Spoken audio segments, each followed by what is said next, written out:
You know, a lot of the problem we have, I started playing rugby at the age of 5, 6 years old, and it's such a technical sport. It's not just like a football where you kick it around and move into certain directions. And as we look to develop the game, the lucky ones are the kids that are involved into getting into rugby programs to learn how it works. For the older ones, it's difficult to come into this game, which is so technical, and learn, A, without equipment. We have no scrummaging machines in Ghana. I'm happy to say that the executive are investing in scrummaging machines for next year. No other equipment, no tackle bags, no protectors, no hurdles, no nothing. So it's very, very difficult. The difficulty as well then extends because we don't have trained coaches as such. Breeze, yes, at IDAS. Captain Black has done some coaching. But the biggest teams don't have properly qualified coaches. We can say, and that is not being disrespectful to them, but the fact of the matter is they've neither either played at levels that they can pass on that experience, and they certainly have not had the technical training ability, which is why Ghana Rugby has never really grown beyond a certain point, investment aside. This year I've been very happy to see the willingness of people who may not have been trained wanting to now learn from a different perspective. You know, I've come into the first year of rugby and seen some coaches who clearly are not coaches, you know, exhibiting levels of arrogance and an inability to pass on the real principles of technical side of rugby, and also not wanting to learn. In the latter part of 2015 into 2016, I've now seen others with the right temperament who you can work with. And I think the future for people like Sani at Cosmos, helping the ladies, I'm enthused. Wonderful character about him. I've looked at people like Simba at Conquerors. Wonderful character about him.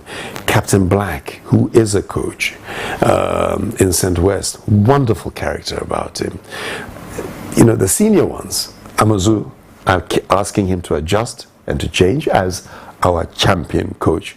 There needs to be adjustment because now we're now changing. So take all the experience and say, I'm prepared to learn, listen, and change to become a real fantastic coach.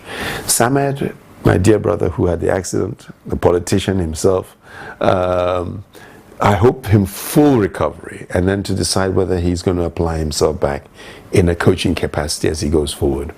And obviously you've got Breeze working with the expats. Hopefully one of the girls, Kukwa, one of the girls, Rafa, will come up and also want to take that mantle on. The point I'm making, it is not the title of being a coach, but how you manage and psychologically manage people within the context of understanding basic coaching. And the people I've mentioned who may not be coaches have the perfect temperament to be coaches taking Ghana forward. And I'm hoping that we, the executive, can invest in their future so that we can now bring something, equipment, attitude, personnel, to say that 2017, 2018, we're now in a position where we've got 4 or 5 benchmark indigenous coaches that can take us to another level. It's pretty much the same as with the refereeing, where we're seeing Ishmael improve year in, year out. We've got Benson and the others improving. We've now got Captain Black, who I think may be more qualified than the other local coaches. And in discussions that I'm having with Frederick, he also appreciates that the amount of work he's done, and we need to take our hat off and thank you, Frederick. Last year's final with that was played at Legon was tough, and you showed a great way forward. We need to develop more local referees and put them in the ascendancy to develop the game. So after we've all gone, the structure and the people are there at the same time. I think it's a tremendous way forward. And as I said, if we are able to raise money, we will develop local coaches. We will send them outside.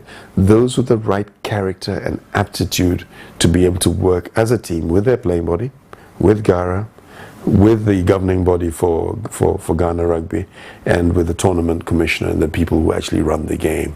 It is very much a people thing, and I am full of hope.